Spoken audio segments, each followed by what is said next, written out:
C'était intéressant, oui, des personnes très inspirantes. Oui, j'ai aimé, c'était bien. C'était intéressant, enfin, parce que c'est rare de voir un noir qui a réussi et qui veut faire profiter les autres. Oh, c'était intéressant. C'était très intéressant et j'étais content de participer.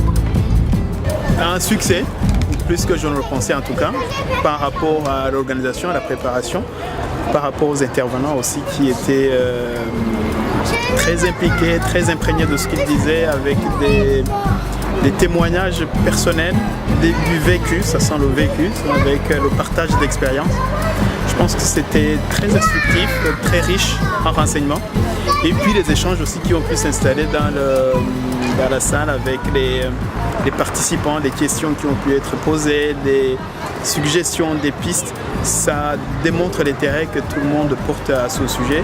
Et je pense que c'est un bon début et on est loin de mesurer tout ce que ça pourra impliquer comme suite. Voilà.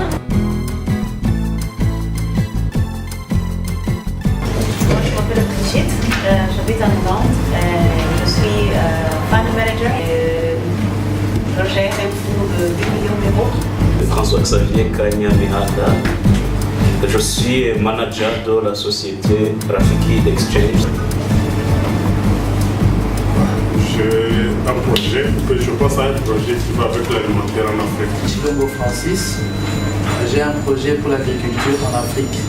J'ai commencé à construire des logements en Uganda. Ça fait depuis 1 an que je suis installé en Ouganda. Je travaille dans le secteur agroalimentaire. Je suis venu ici quand j'avais 2 ans et je ne connais pas l'Afrique. Je suis partie une fois au Rwanda et c'est bien, ok.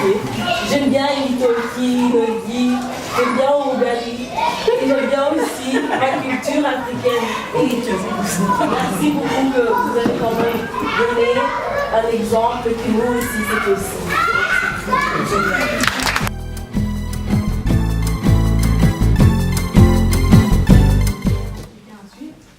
Dans les médias, on a souvent une image très négative sur l'Afrique.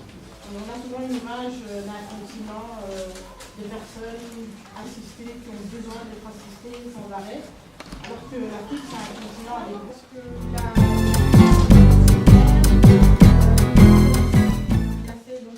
Il a lancé une société de sécurité internet qui a été un échec. Bon, on va dire que ça ne peut pas être étonnant parce que bon, il n'a pas d'expérience, donc il quitte ses études sans se former, sans être vraiment à la hauteur en étant très jeune, et il n'a pas d'expérience, mais malgré ça, il a su se relever. Je ne peux pas manger sans penser à d'où je viens. J'ai quand même un projet humanitaire édité de ASBL qui est sous 3 volets, le volet médical pour payer quelques frais humanitaires à quelques personnes vraiment démunies. Et alors le volet éducation, j'ai une trentaine de jeunes que je scolarise, dont un qui vient de partir aux États-Unis parce qu'il a été le premier du pays et il a reçu une bourse de l'État pour aller aux États-Unis. Et aussi, je voudrais mettre sur place là-bas un centre étudiant où les gens peuvent valoriser ce qu'ils produisent parce que les gens ne sont pas des fainéants, mais des fois, il manque de ces possibilités-là où ils peuvent valoriser vraiment ce qu'ils produisent et même apprendre à leur donner une valeur.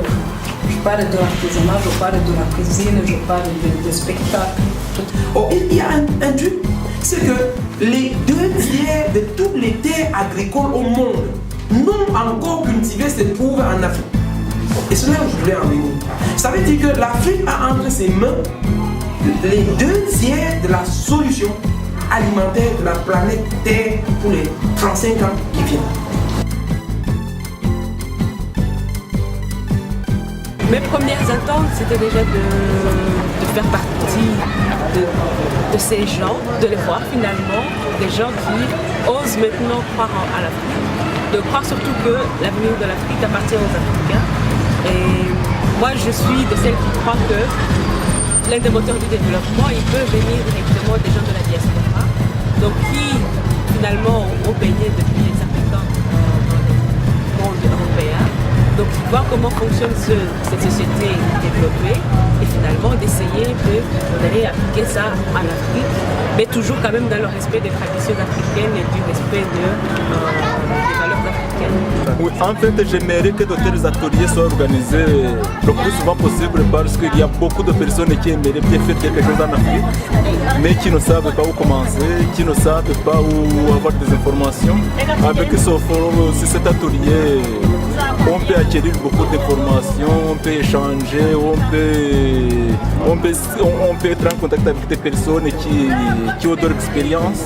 Comme ça, on peut avancer. Donc, tout d'abord, au niveau de la présence, je dois dire que nous avons eu plus de monde que prévu.